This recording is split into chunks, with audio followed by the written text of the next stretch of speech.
अब हम असमान अंतराल द्वारा अंतर्वेशन सीखते हैं, मतलब interpolation with unequal difference interval के बारे में, अनइक्वल्स इंटरवल्स के बारे में पढ़ेंगे। तो इसमें हम सबसे पहले पढ़ेंगे डिवाइडेड डिफरेंस या विभाजित अंतर। तो विभाजित अंतर में प्रथम विभाजित अंतर पढ़ेंगे। प्रथम विभाजित अंतर का मतलब क्या होता है, उसका फॉर्मूला f(x1 x2). तो इस फॉर्मूले का प्रथम विभाजित अंतर में फॉर्मूला होगा f(x1 x2). अब इस फॉर्मूले को याद करने का मतलब, ये पहले हमारा क्या आएगा f(x2), जो बाद में वाली वैल्यू है वो पहले आएगी, function of f(x2) minus function of f(x1) upon x2 minus x1। ये फॉर्मूला है। नीचे यहाँ पहले x2 है तो इधर भी x2 है, और उधर बाद में x1 है तो यहाँ पर भी x1 है। तो f(x1 x2) का वैल्यू होगा हमारा f(x2) minus f(x1) upon x2 minus x1। इसको हम इस प्रकार भी लिख सकते हैं, डेल f(x1) अपॉन x2। जो हमारा पहले वैल्यू है वो तो हमारे फंक्शन में आएगा, और जो बाद वाली वैल्यू है हमारी क्या आएगी, बाहर आएगी, डेल के नीचे आएगी x2। तो आप इसको याद कर लो, यही बहुत है, मतलब इसको ही याद कर लो।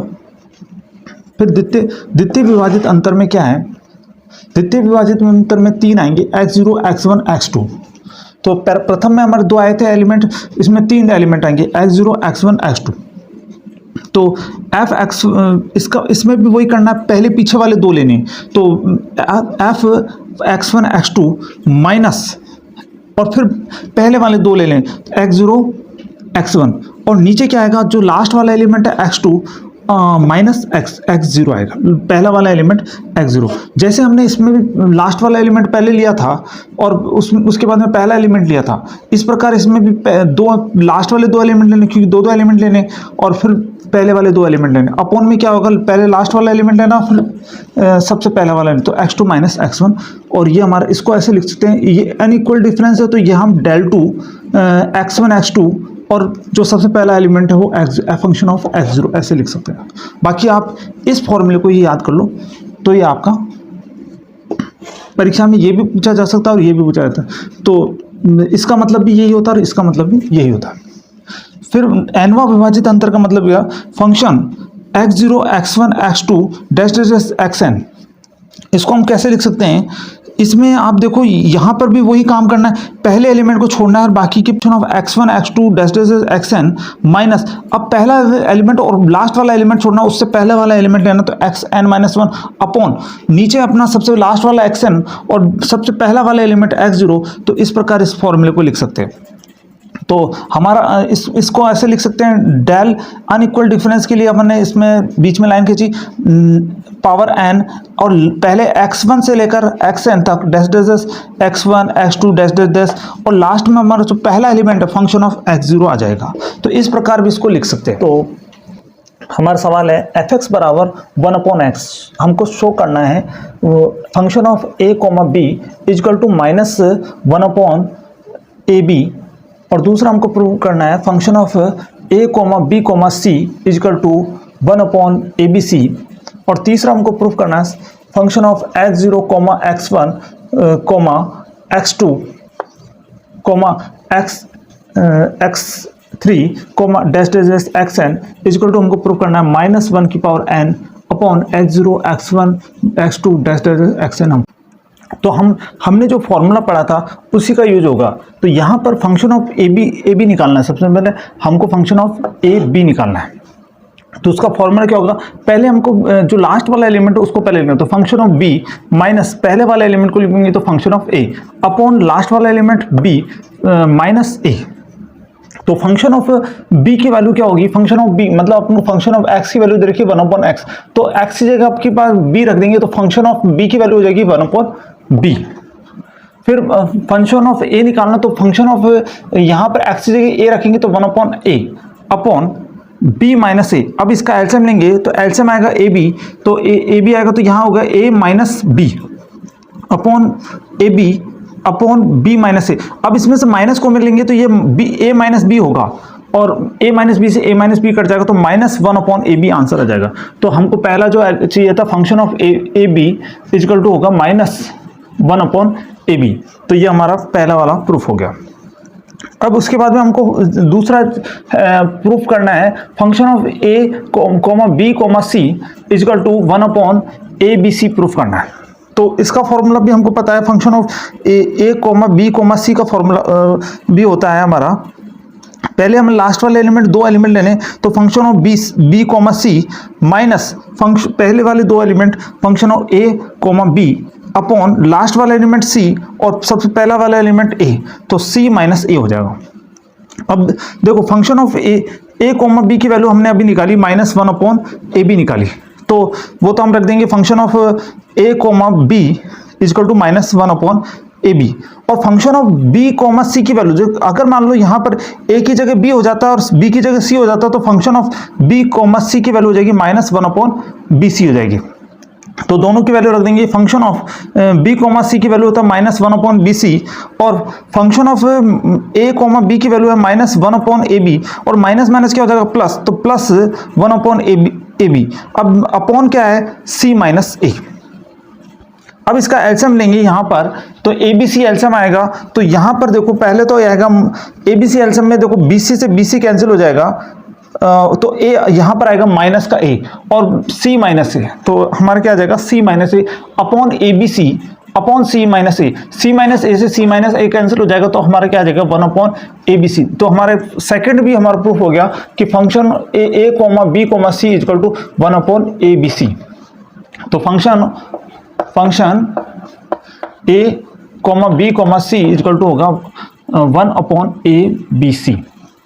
अब हमको थर्ड प्रूफ करना है, x0 x1 x2 dash dash xn equal to -1 की power n upon x0 x1 dash dash xn। तो अब देखो इसमें आप सबसे पहले हमारा क्या आया था, फंक्शन ऑफ x वो है 1/x। अगर मान लो इसमें हम देखें, अगर इसकी जगह हम x0 x1 करते तो यहाँ आ जाता -1/x0 x1 आ जाता। फिर हम x0 x1 x2 करते तो यहाँ आ जाता 1/ABC आ जाता। मतलब कि जो एलिमेंट यहाँ आ रहे हैं वही एलिमेंट यहाँ आ रहे, AB आ रहा है तो यहाँ AB आ रहा है, ABC आ रहा है तो यहाँ पर भी ABC आ रहा है, यहाँ x आ रहा है तो यहाँ पर x आ रहा है। तो अब इसका मतलब x0 x1 x2 dash dash xn, तो 1/ क्या आ जाएगा, x0 x1 x2 dash dash xn आ जाएगा। ये तो पहली बात तो ये होगी।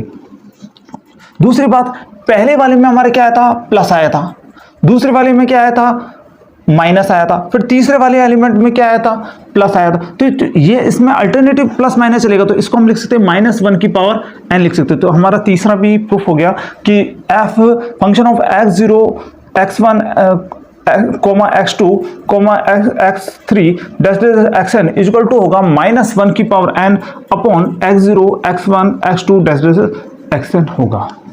तो इस प्रकार हम इससे संबंधित कोई भी सवाल कर सकते हैं। बस हमको क्या है, फॉर्मूला पता होना चाहिए और फंक्शन पता होना चाहिए, उसके आधार पर हम सारे सवाल कर सकते हैं।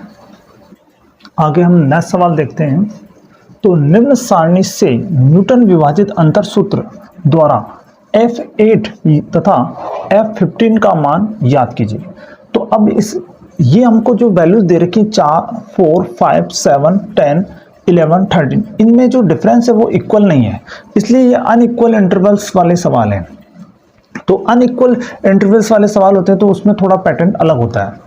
सबसे पहली बात, x की वैल्यू 4 पे हमको 48 दे रही, 5 पे हमको 100 दे रही, 7 पे हमको 294 दे रही, 10 पे हमको 900 दे रही, 11 पे हमको 1210 दे रखी है और 13 पे हमको दे रखी 2028 दे रखी है।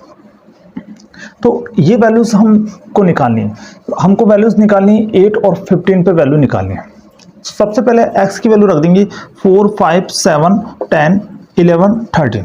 तो अनइक्वल डिफरेंस होता है तो दो मेथड है, एक तो हमारा लैग्रांज मेथड है और न्यूटन मेथड है। तो अगर सवाल में कुछ नहीं कह रखा तो दोनों में से कोई सा भी लगा सकते हैं। बाकी अगर सवाल में न्यूटन का है तो न्यूटन लगाना है और लैग्रांज का है तो लैग्रांज लगाना होता है। तो अब न्यूटन विभाजित अंतर सूत्र से पढ़ रहे हैं हम। तो पहले हम इसको हम सारणी टेबल बनाएंगे। तो x इक्वल टू तो होगा 4, 5, 7, 10, 11, 13। तो इसको हम x0, फिर यह हमारा x1 हो गया, फिर x2, फिर x3, फिर x4 और x5। जैसे इसको हम ध्यान रखने के लिए ये x0 हो गया, ये x1 हो गया, ये मैं ध्यान रखने के लिए लिख रहा हूँ इसमें x2 और ये x3 और x4 और ये हमारा x5 हो गया। तो x0 मतलब 4 की वैल्यू हमारे पास कितनी 48, 5 की है 100, 7 की 294, 10 की वैल्यू है 900, 11 की 1210 और 13 की वैल्यू है 2028। सबसे पहले हम क्या करेंगे 100 में 48 को माइनस करेंगे, वही जो पहले करते थे वैसे 100 में 48 को माइनस किया तो 52। अब 52 जो आया है हमारा 52, उसमें इसका डिफरेंस भी देखना पड़ेगा। पहले हम डिफरेंस नहीं देखते, जब इक्वल डिफरेंस होता है जब तो हम क्या है इसमें डायरेक्ट जो माइनस होता था उसको लिख देते थे, लेकिन अब जब अनइक्वल डिफरेंस होता है तो हम इसमें माइनस भी देखना पड़ता है। तो 5 में से 4 गया तो 1, तो इसमें डिवाइड करेंगे 1 का। अब इसमें 294 में से 100 माइनस करेंगे और अब जो आएगा वैल्यू उसमें हम 7 में से 5 यानी 2 उसको डिवाइड करने पर जो वैल्यू आएगी हमारी 97, मतलब कि इसमें से इसको माइनस 294 में से माइनस करेंगे 100 को तो हमारा आएगा 194 और उसमें अगर हम 7 में से 5 गया 2 का डिवाइड करेंगे तो हमारा क्या आ जाएगा 97 आ जाएगा। इसी प्रकार 900 में से 294 माइनस करेंगे, अनइक्वल डिफरेंस होता है तो आपको भाग भी लगाना पड़ेगा इन एलिमेंटों का, तो इसमें से इसको माइनस करना भी पड़ेगा। तो यही हमारी अंतर्विभाजित न्यूटन अंतर्विभाजित विधि में करना पड़ेगा। 900 में से 294 माइनस करेंगे और जो आएगा उसको हम 10 में से 7 मतलब 3 में डिवाइड करेंगे तो हमारा आ जाएगा 202 आ जाएगा। इसके बाद में 1210 में से हम 900 माइनस करेंगे और 11 में से 10 माइनस करेंगे तो 1 आएगा। तो 1210 में से 900 माइनस करने पर हम 1 का डिवाइड करेंगे तो हमारा आ जाएगा 310। वापस 228 में से 1210 माइनस करेंगे और उसमें से हम 13 में से 11 मतलब 2 का डिवाइड करें, मतलब 12 पहले 2028 में से 1210 माइनस करेंगे और उसमें हम किसका डिवाइड करेंगे 2 का डिवाइड करेंगे तो हमारा क्या आ जाएगा 409 आ जाएगा। तो ये पहली सारणी बन गई। अब इसके बाद में हमको क्या करना है, इसमें अब जब सेकंड सारणी में जाएंगे तो हम क्या है इन दोनों में अंतर देखेंगे और इसमें तो सीधा अंतर चलेगा, लेकिन इसमें क्या है बीच का एक एलिमेंट मतलब अल्टरनेटिव एलिमेंट छोड़ना है। मतलब 97 में से 52 माइनस करेंगे और उसमें 7 में से 4 जाएगा तो कितना बचेगा अपना 3। तो 97 में से 52 अगर माइनस करें, आपको एक बता देता हूं, 97 में से 52 माइनस करेंगे तो यहां पर आ जाएगा 5 और ये हो जाएगा 45 में से हम 7 में से 4 गए, 7 में से 4 का मतलब 7 माइनस 4 यानी हो जाएगा हमारा 3। तो 3 का डिवाइड करेंगे तो कितना आ जाएगा 15 आ जाएगा। 3 का डिवाइड करेंगे 15। तो अब यही काम हमको करना है। अब नेक्स्ट में हम क्या करेंगे 5 में से 10 मतलब पहला एलिमेंट हमने 4 और 7 लिया, अब हम लेंगे 5 और 10 लेंगे। तो अगले वाले में क्या करेंगे 202 में से 97 घटाएंगे, 202 में से 97 घटाएंगे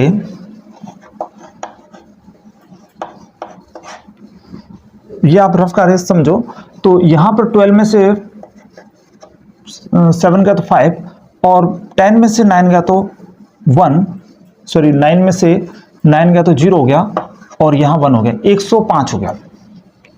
105 में हम क्या है 5 का डिवाइड करेंगे क्योंकि 5 में से 10 पहले हमने फर्स्ट और थर्ड को लिया, अब सेकंड और फोर्थ को ले रहे, तो 5 का डिवाइड करेंगे। 105 में अगर 5 का डिवाइड करेंगे तो हमारा क्या आ जाएगा 2 और 1 मतलब 21 आ जाएगा।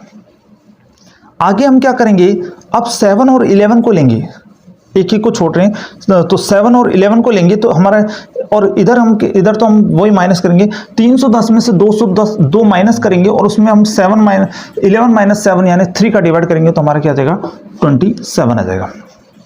और फिर 409 में से 310 माइनस करेंगे और इधर हम 10 में से 13 माइनस करेंगे, यानी 13 में से 10 माइनस करेंगे 2 आएगा, तो उसमें अगर डिवाइड करेंगे तो हमारा क्या आ जाएगा 33 आ जाएगा। वापस अब इसके बाद में अगली वाली में क्या करेंगे, अब दो को छोड़ेंगे। पहले हमने एक सीधा लिया था, मतलब 5 में से 4 गया था, ऐसे किया था, लेकिन अब हमको क्या करना पड़ेगा 2 का डिफरेंस, मतलब अब क्या करेंगे, 21 में से 15 जाएगा तो कितना बचेगा, हम 21 में से 15 गया तो 6 बचेगा, और 10 में से 4 गया तो हमारा कितना बचेगा 6, तो 6 का डिवाइड करेंगे तो यानी क्या हो जाएगा 1, ठीक है। उसके बाद में हम क्या करेंगे, 27 में से 21 माइनस करेंगे तो हमारा कितना आ जाएगा 6, और 2 छोड़ दिए थे हमने, अब सेकंड नंबर का लेंगे और हम लेंगे 11, तो 11 में से 5 जाएगा तो हमारा क्या हो जाएगा 6, तो 6 में 6 का डिवाइड करेंगे तो वापस क्या आ जाएगा हमारा 1 आ जाएगा। तो बाद में हम देखेंगे 13 में से अगर 13 में से हम 7 माइनस करेंगे तो कितना 6 आएगा, और इधर हम क्या करेंगे 33 में से 27 माइनस करेंगे तो हमारा 6 33 में से 27 माइनस करेंगे हम, तो यहाँ हम देखेंगे 6 आएगा, और इधर हम देखें तो 13 में से 7 माइनस करेंगे तो भी 6 आएगा, तो 6 में 6 का डिवाइड करेंगे तो क्या आ जाएगा 1 आ जाएगा। तो हमने यहाँ तक सारणी बन गई। अब उसके बाद में 3 का डिफरेंस देखेंगे, लेकिन आप देख रहे हो 1 में से 1 गया तो 0 वैसे ही हो गया, तो कि 0 में किसी का भी डिवाइड करो तो आंसर 0 ही आता है, 1 में से 1 करेंगे तो हम 0। तो वापस इसको आप एक बार देख लो, पहले तो हम क्या करते हैं सीधा माइनस करेंगे 100 में से 48 और एक का डिफरेंस देखेंगे, फिर उसके बाद में हम सेकंड वाले में क्या करेंगे सीधा माइनस करेंगे इसमें भी, और 2 का डिफरेंस देखेंगे, मतलब एक को छोड़ के 1 का डिफरेंस देखेंगे। फिर हम दूसरे में क्या करेंगे, वापस हम क्या करेंगे अब की बार फिर दूसरे वाले में क्या देखेंगे हम 2 का डिफरेंस। तो इसमें तो हमने 1 का डिफरेंस देख के बनी थी ये सारणी, ये 2 के डिफरेंस से बनी थी, और ये कितने के डिफरेंस से बनी थी 3 से डिफरेंस। और इसका मतलब क्या है, ये अनइक्वल डिफरेंस है। डेल अगर सीधा होता तो इसमें इक्वल डिफरेंस है, लेकिन अगर मान लो इसमें एक लाइन खींच दी बीच में तो ये अनइक्वल डिफरेंस का साइन है, ठीक है।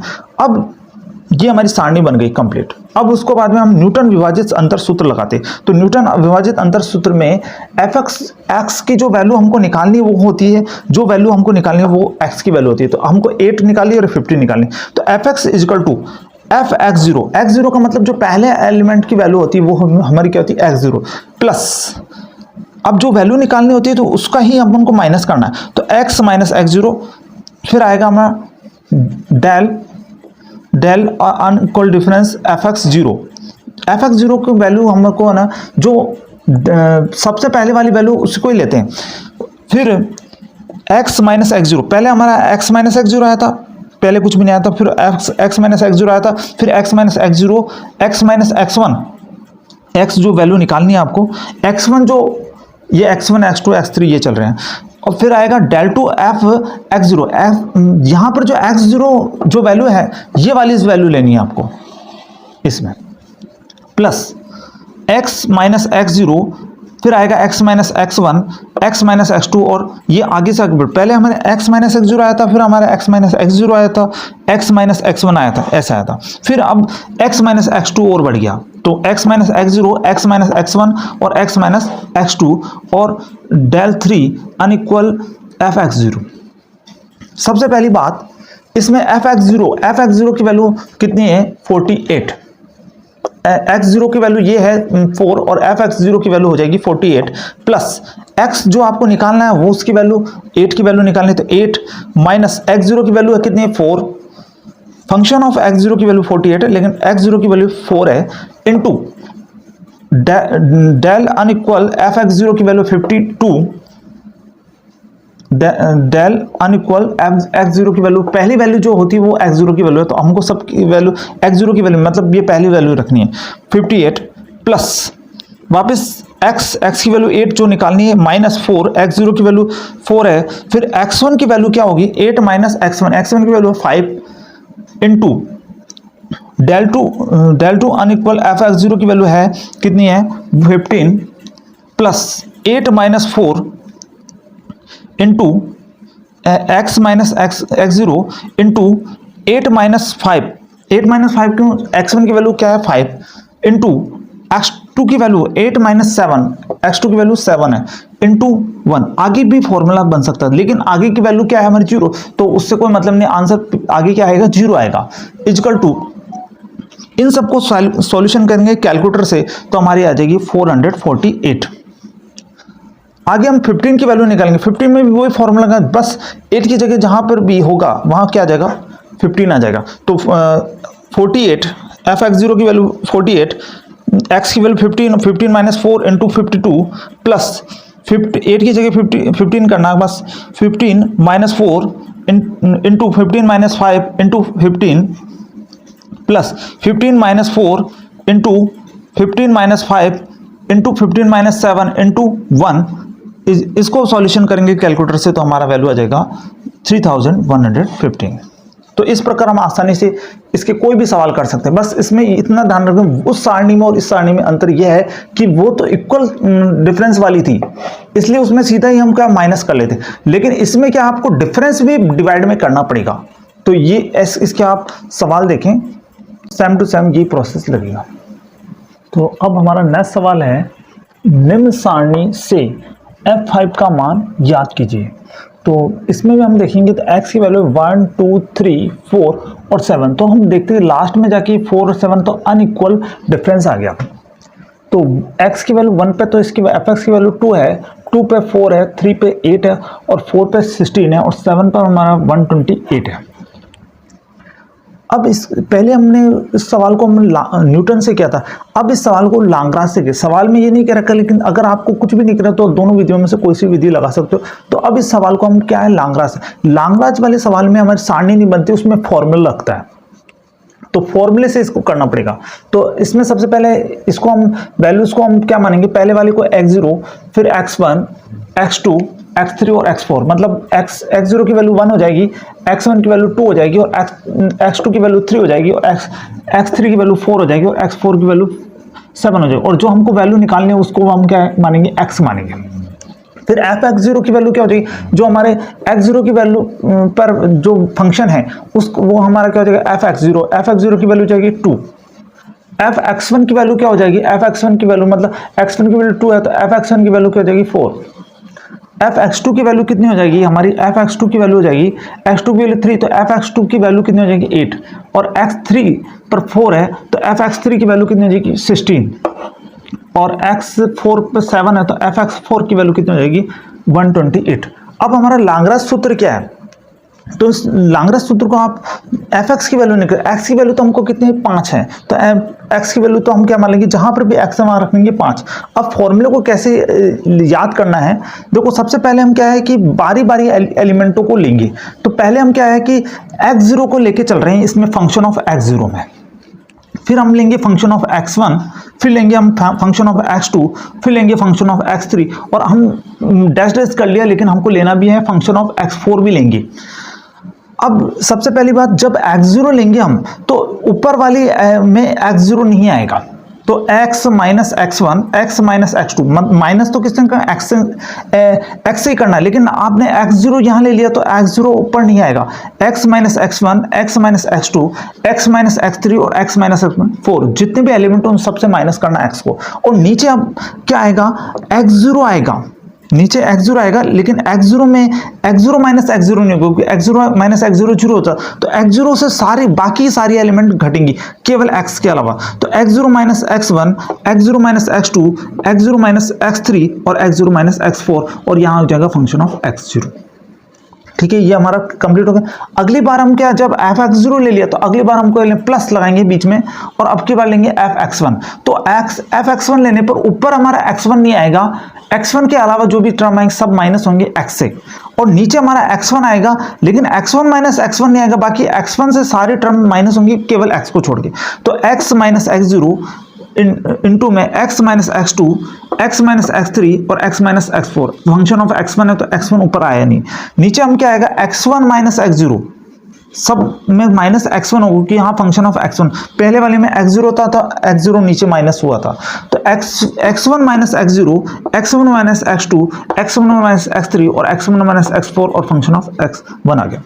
उसके बाद में आगे प्लस x, अब हम लेंगे फंक्शन ऑफ x0 ले लिया, x1 ले लिया, अब हमको क्या लेना है x2 लेंगे, तो x2 ऊपर नहीं आएगा नीचे आएगा, सब में x2 से माइनस होगा, केवल x2 माइनस x2 नहीं आएगा क्योंकि उससे हमारा जीरो हो जाता नीचे वाला।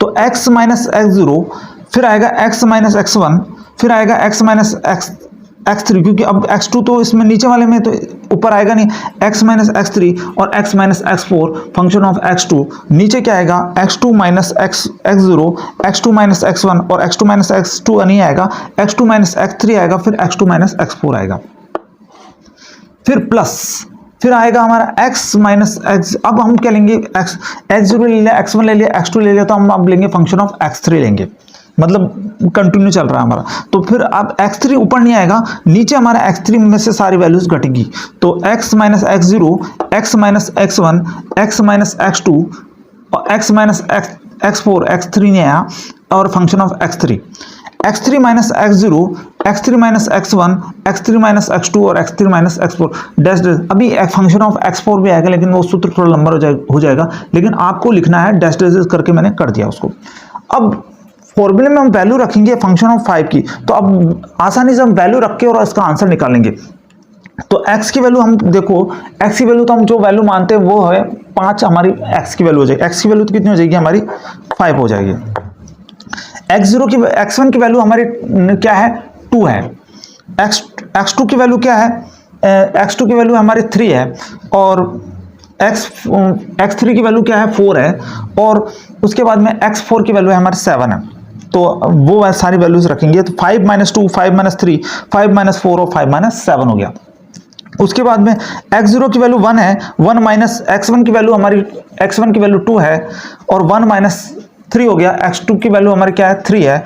इन सारी वैल्यूज को इनटू 2, और ये इन सबको प्लस डैशेस करें, लेकिन आपको करना जब भी आपका आंसर आएगा इसको कैलकुलेटर से सॉल्व करना पड़ेगा। सारी वैल्यू को रख के आपको कैलकुलेटर से सोल्व करोगे तो 494 अपॉन डिवाइड बाई 15, और इसको अगर डिवाइड करोगे तो आपका 32.933 आएगा। जो आप देख रहे हो आपको 5 की वैल्यू निकालनी है, तो 5 की वैल्यू जो होगी 4 और 7 के बीच में, यानी कि यहाँ आएगी, तो 16 और 128 के बीच बहुत ज़्यादा डिफरेंस है।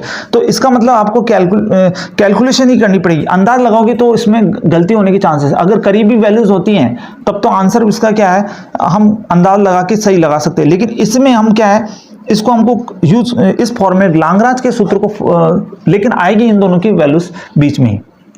तो आप लांगराज के और भी सवाल करें, सेम टू सेम इस प्रोसेस से करना पड़ेगा।